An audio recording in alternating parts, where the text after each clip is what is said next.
The Addicks welcome Southampton to the Valley after the international break. Tough one and a personal one for the manager Nathan Jones.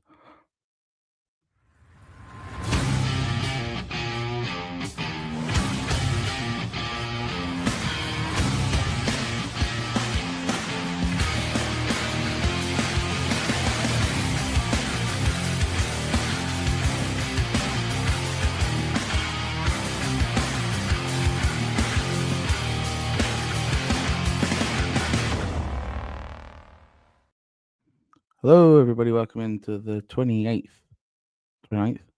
episode of the Five Podcast. One day I will get that right on the intro.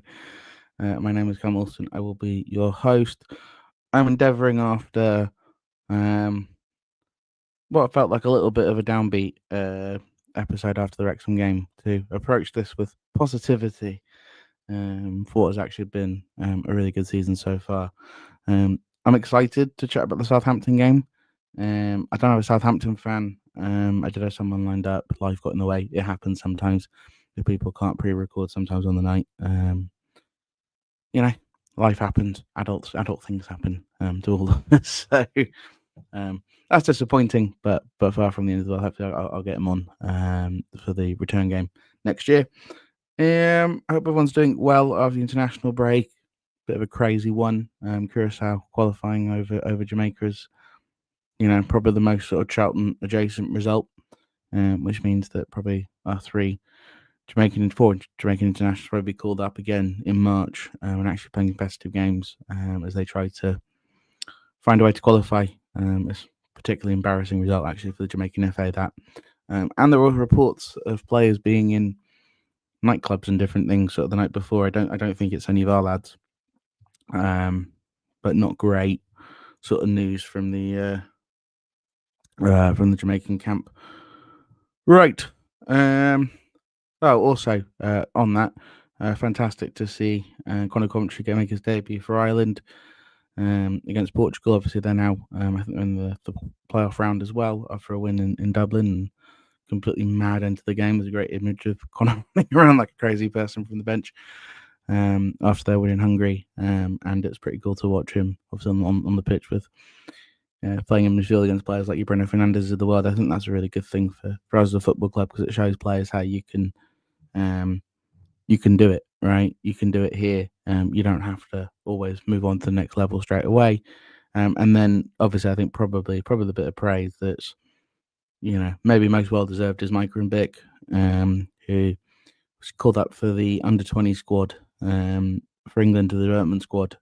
One of I think it's only 3 players that's not contracted to a Premier League side to make that squad, so it's fantastic for him. And then he came back the next day and played for Colchester in the league, so shows you what an incredible talent, and we'll get to him. I really want to talk to him towards the end of the show, but also what an incredible work ethic. Someone that genuinely loves football. This is not the first time he's done it.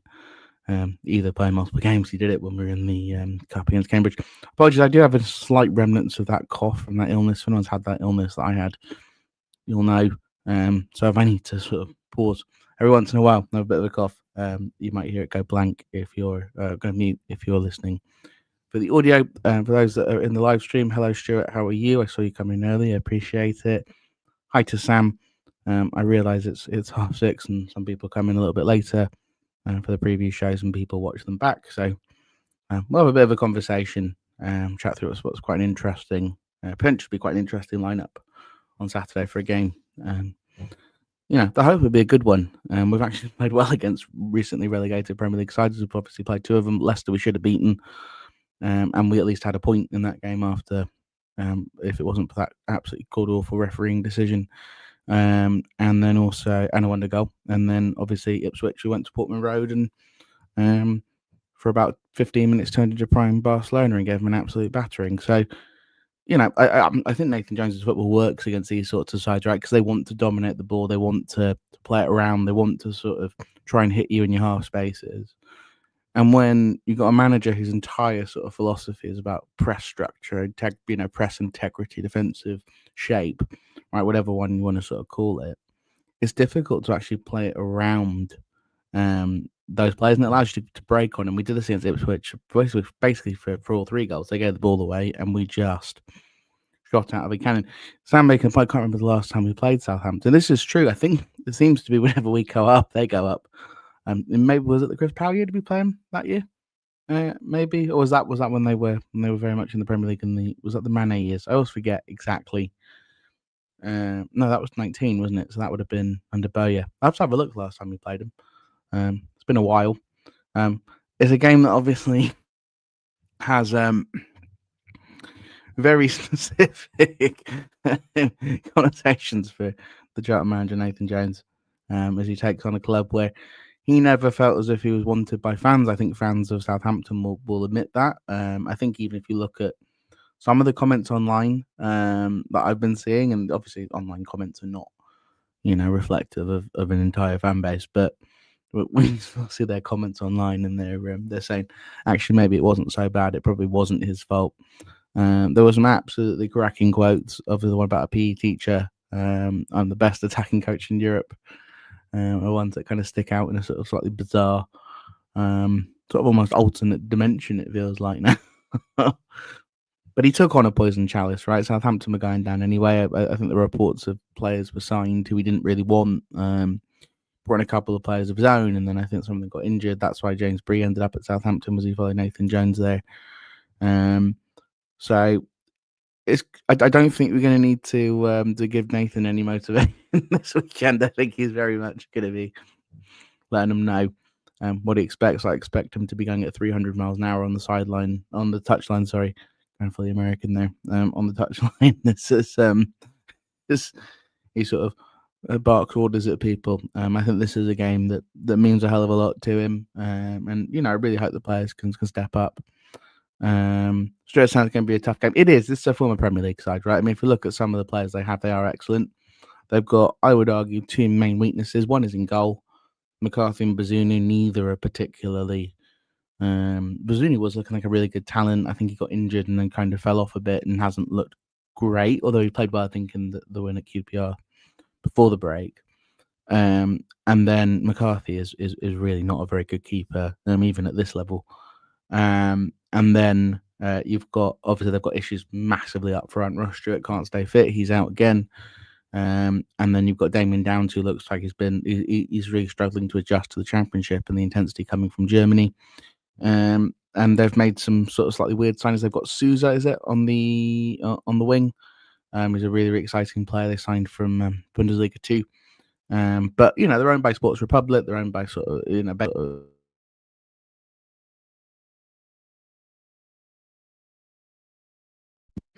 Sorry, this happens every once in a while. Let me just check the settings. Yeah, let's go do it. There we go. Sorry about that. I need to get a new mic. One moment. Oh, not a great moment. 8 minutes in. But yeah, they've got some really decent players. Vinazaz is, on his day, is a great player. Is his day all the time at the moment. Doesn't always seem it. Maybe hasn't quite fit into Will Still's system. I think supposedly has looked better under their interim manager, who looks like he may be being given the job permanently, which is a very interesting decision. A centre back, Harvey Bellis, played really, really well under Russell Martin in the year that they won the Championship. A couple of years ago, struggled actually at the Premier League level, as pretty much everyone at Southampton did. Suppose he likes to throw his hands up in the air when things go wrong. Maybe he isn't much of a leader. But the talent is there. A really good player. Ronnie Edwards, who was on loan at QPR, we played against him a couple of times when we played at Peterborough. So it's a bit of a, it's a bit of a tricky. It's a bit of a, it's going to be a tricky one. Stuart said I'm going to be watching the Ashes till 9 a.m. So we set the alarm for 2:30. You realize the game's at 12:30, mate? There's a 12:30 kickoff on Saturday. Yeah, so just everyone knows, remembers to get your backsides down to the Valley. It's a 12:30 kickoff. Loads of tickets have been sold.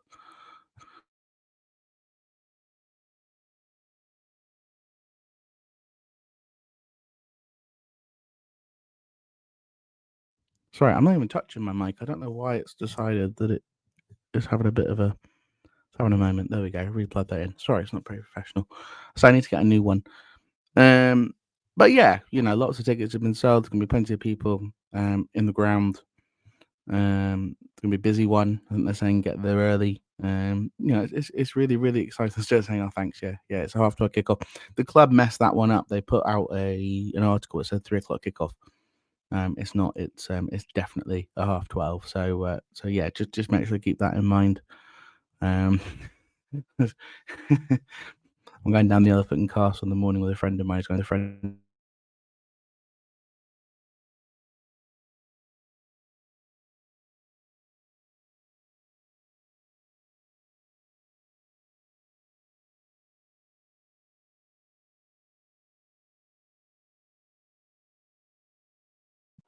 Sorry, everyone who's listening. I don't know what on earth that is about. But got lots of cables around me is probably all it is. But look, it should be a really really exciting game. I don't mean that in terms of Charlton play lots of exciting games because we don't. We don't produce. It's Scienza, not Sousa. That's what it is, Stuart. You're right. It's Scienza. Sorry, I said Sousa. It's Scienza. Very exciting. Was that Heidenheim they signed him from? He's a really really exciting winger. He's in his late 20s. I think he's about 27 or something. So he's not a young signing, but he's someone that's really adjusted well to the Championship. He's got a great shot on him if you let him cut inside. Got a beautiful cross on him as well. They've got the former Brentford, isn't it? Right back Yaroshlev, isn't it?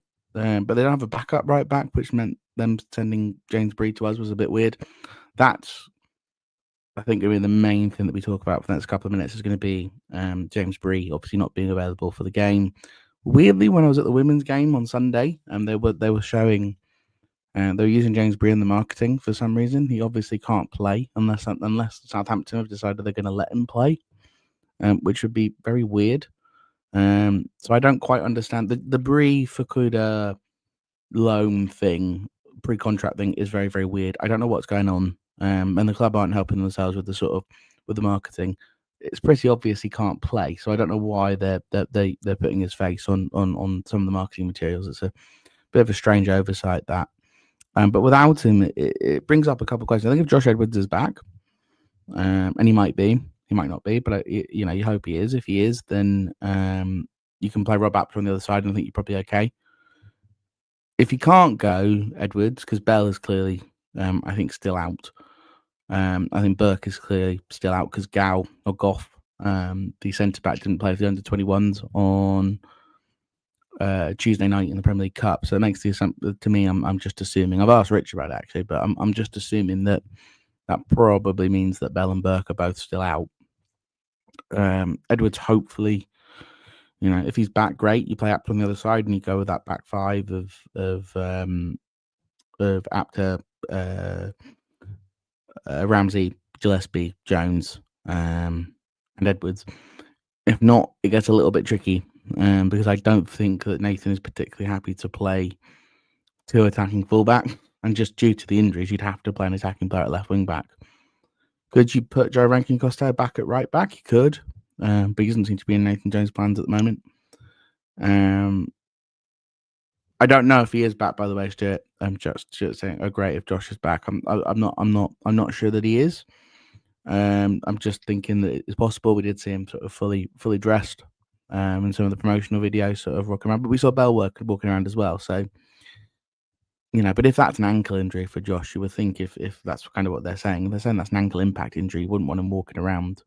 There's no crutches or anything. He seemed to be just walking. So, but I think it's a bit of a foolhardy thing to do to comment on a player's injury status because you saw him in a Panini promo. But hey ho, here we are where we are.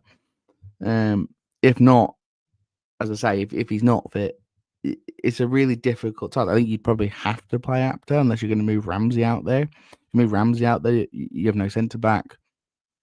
So it's good. I think it's going to be a straight choice between Apter and Rankin-Costello, and then it's going to be a choice at left wing back between Tyrese Campbell and Ono Hernandez. I think after Hernandez's moment of madness at Wrexham, is he going to play him there? He was okay against West Brom. Does he want to drop Tyrese Campbell that far back again? I don't think he probably does. It's going to be a very interesting choice. Again, I saw Joe Bennett training with Portsmouth on socials. He knows the system now. He was here all summer. He's a friend of Nathan's. Was there a problem with signing him for a couple of months? If we haven't gone for a left wing back, that to me means that both Bell and Edwards can't be months. It's got to be, a reasonable time period. But they're going to have to solve that left wing back issue in January. I think it's pretty obvious to me that, and I'm going to bang on about it until we get to January and they find someone. But they're going to have to just get that locked down because we can't be going through this again in the second half of the season. Sounds unbelievable they're back on the bench for Saturday. I honestly don't know if they are. I would assume both Burke and Bell aren't. As I say, Goff didn't play for the I don't know how to pronounce his name. The slightly young centre back, which is giving him a new contract, giving him a professional contract. So don't get me wrong, but he did not look ready when we played Cambridge. And players aren't going to be centre backs often mature later. It's very rare that you get a Joe Gomez or an Ezra Conte ready to go at 18, 19. So even Conte had growing pains his first couple of games, his first couple of months. So it's difficult at the back. I think the midfield will stay exactly as it has done, and I think the front two again. It sounds like Callum is probably out for a couple more weeks again. So you're probably looking at playing. It's going to be one of Oluwafe or Liban along with whichever one of TC or Ono Hernandez isn't playing, unless he wants to go Liban and Oluwafe and leave himself with no strikers. But you could do that. Because the question that I think is probably on a lot of our minds, and I know Stuart doesn't think it's whatever, but I think in the moment in time it's important, which is Maddie gone back, right? Does that change how you want to approach the striking situation? So there's a lot of moving parts, I think, for Nathan to decide on. As I say, if Josh Edwards is fit, I think a lot of it picks itself. If Josh Edwards isn't fit, then it becomes a bit of a tricky situation. And obviously we're not going to know. We won't even know tomorrow when Nathan Jones gives his press conference. You sometimes can kind of get an inkling. But it does definitely sound like Godden will be back either Saturday or Tuesday this week. And he'll want to be back for Coventry away anyway. We know that. So, yeah, who would I start up front? I don't want to see Ono Hernandez at left wing back. I really don't. I thought he struggled against Wrexham time and time again, and not just the penalty. I think his head went after the penalty. To have that thing where he kicks the ball away and we're down 1-0 was completely bizarre. So it's tricky. It's tricky because I don't like Tyrese back there either. I don't like anyone really back there. There are options. And when you leave Gillespie on an island, I thought he dealt with it magnificently against Wrexham, to be fair to Maka. But these are different level players, I think, this week. These are going to be Premier League, former Premier League players, right? They may not be Premier League quality in terms of this as a team that finished with almost a record low points tally, but they've still got, they're kind of in between, right? They won the Championship at a canter a couple of seasons ago. It's going to be a really, really difficult game, and they've got some really, really decent players. As I say, I think that they're a bit toothless up front, and I think even Southampton fans will say that. I think it's something I've seen when watching things like Football Martin and that sort of thing, and that's what he's constantly said. Total Saints podcast is great if you want to get the Southampton sort of view. But yeah, and then especially in goal, I think that, you've got to try a couple of pot shots just to see. I think Bazuni's a better shot stopper than he is anything else. But I think you've definitely got to try and just sort of see what you're dealing with here. You're not dealing with the goalkeeper at Leicester, who's very good. You're not dealing with even Palmer at Ipswich, right? You're dealing with a keeper who's, a bit more similar to Walton when he replaced Palmer at Ipswich than the starter. So, yeah, I expect a really, really difficult game. I know it sounds cheesy. I expect a game that's going to be very, very tight. I expect it's a game where we're going to hear a lot of back and forth from fans. And I think it's a game that the manager is going to be very, very amped up about. And I think that there's a lot, and it's going to be a big crowd. So I think there's going to be a lot of different factors for us to control. I think we probably will come out a little bit like shot out of a cannon, but I think that we have to really focus on that Nathan Jonesism of very much getting back into shape, controlling the game, right? You don't have to control the ball to control the game, right? Just control the game. Get yourself back into defensive position. Don't do anything stupid. And I think that there are points on the table here, right? And I think that if you can get a goal, that's a fan base that they've won their last two. They've won at home to Sheffield Wednesday. I think pretty much everybody will be beating Sheffield Wednesday at home. That's not a attack on Sheffield Wednesday. It just is what it is at the moment.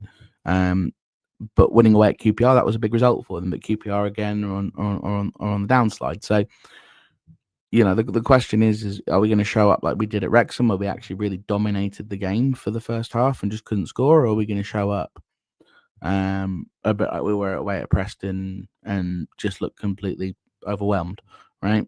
And that's the question and I think Nathan Jones after international breaks, I think we've won every game after the international break so far.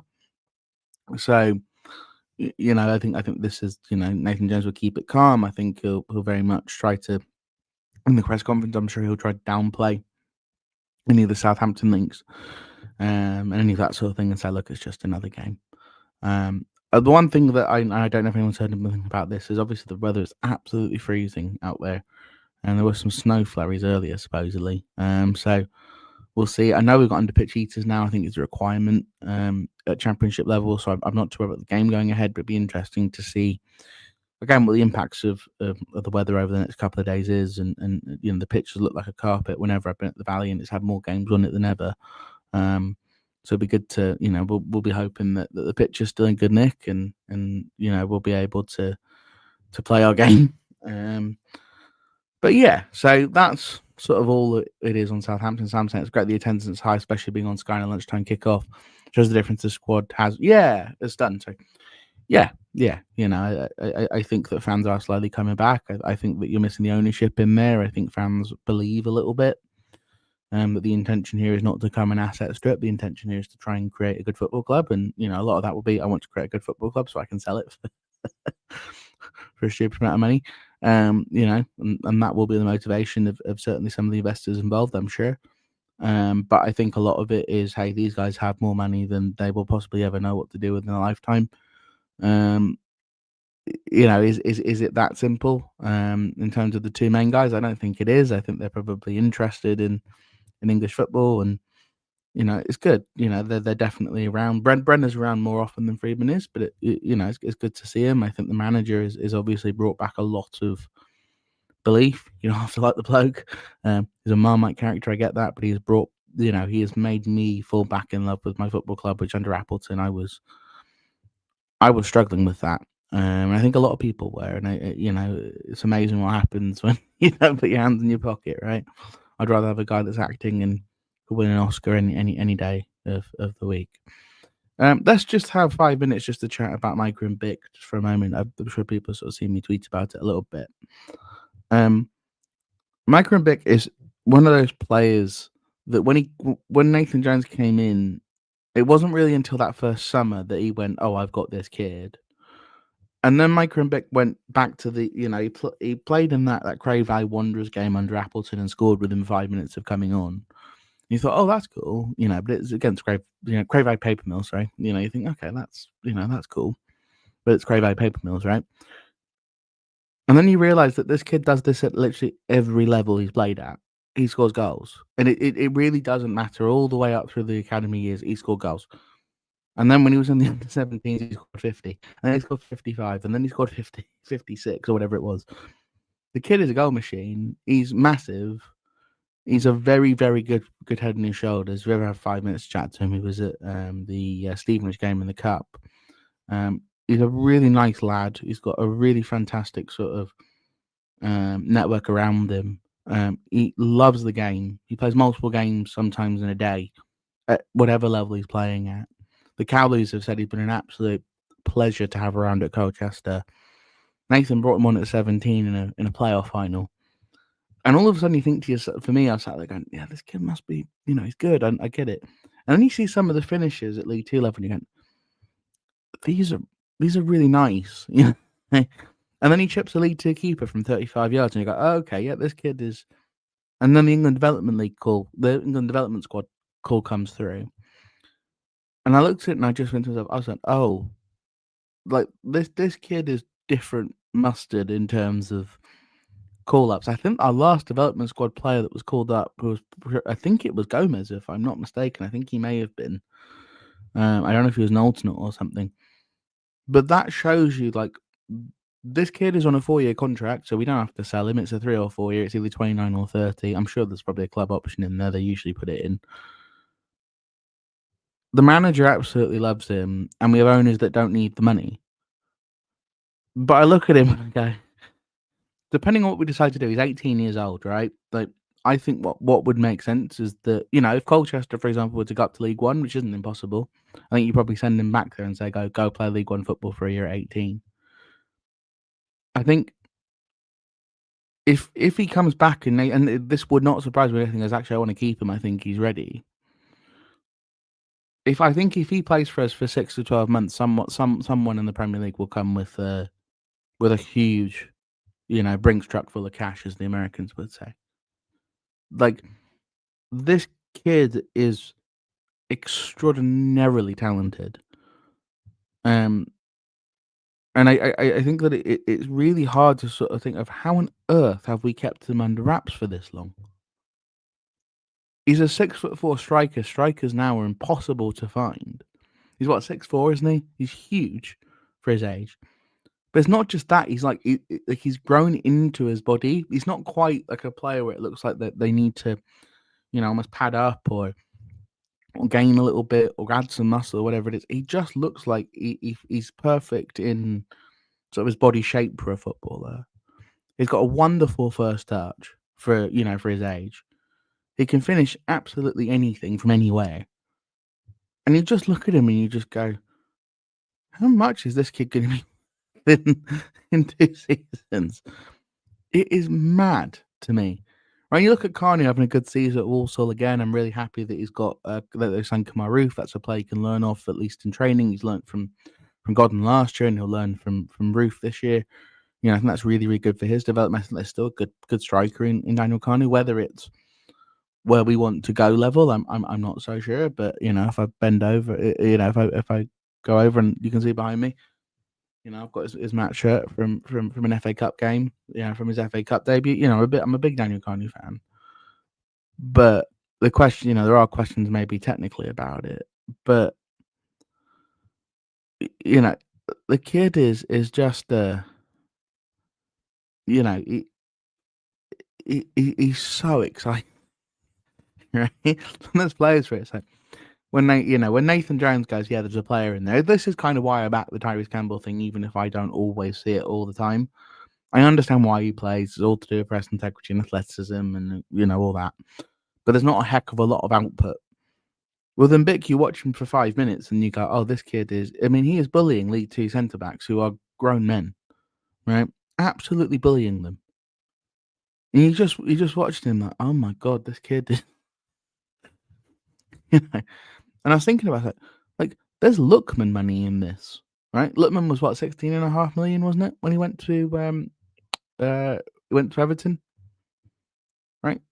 This kid's a striker. He's not a winger. He's a striker. No one can find strikers, right? Like, it is one of those players that you look at that you just go, we found one of those. I really like Tyrese Campbell. I really like Miles Levan. I actually really like Corey Anderson, but they've all got holes in their games, which I think a club would look at and go, oh, we've got to work on that. You look at Mbeka at 18 years old and you go, this kid's game is perfect for modern football. You have Colchester fans just absolutely loving him. But there is a very, very, and I don't want to put too much pressure on the kid, but there's so much talent in there. And if, and we are a club that develops talent, we're good at that, right? The question for him is, I think the fact that he signed a contract extension before he went to Colchester tells you that he's happy. He's been at Charlton since he was a little kid, right? Obviously, at some point, if he becomes the player that I think that he can be, money will talk. But this is the first player I've seen that's come through in terms of me watching with my own eyes at the Valley since probably Concert. That I go, I am, and he hasn't played that much of the Valley, to be fair. But when I've seen it, when you see him, I just think to myself, I'm like, he's going to make it. This kid, this kid is going to be another one of those that we put on the sort of alumni wall. that goes on to have an exceptional career, and I think it will be at the top level. And I'm absolutely delighted for him. Congratulations to Micah for what he's doing. I think it is such an exciting. It's just an exciting time to be a Charlton fan, isn't it? It's exciting to wake up every day and know your football club exists and no one's trying to asset strip it. But it's a good time, and I think that the Wrexham game really knocked me, mainly because I really hate losing up there. I hate the circus thing. I hate things being taken out of context. I really hate it when people are hypocritical. But I think that, I feel re-energized. I feel ready to go. There'll be some changes over the next couple of after the Stoke game on Tuesday, which Sam is talking about. We will do a bit of a preview for that in the match review on Sunday. After the game, I'll get that link up earlier, so I don't have to post it the morning of. Be around 6:30 or so again, because I'll be on the Chronicles after. But talking about that maybe being called off. But after the Stoke game, I will be I'm away for a little bit, so I'll still be watching. I'm trying to sort some VPN stuff out. My friend is getting married. I'm gone for a couple of weeks, and so I'm going to I might be at a couple of games through to Birmingham, and I should be able to watch all but maybe that Middlesbrough Tuesday night game. And I will try and get like a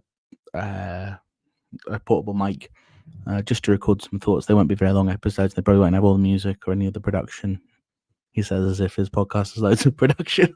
Anyway, but yeah, I'll try and get those out after games. The quality won't be quite as good, but I'll get my thoughts out to you all right, I'm gonna come off. I'm gonna go and eat my cottage pie I've made, and I'll be on the Chronicles at 8 if anyone wants to come in and talk some more Southampton.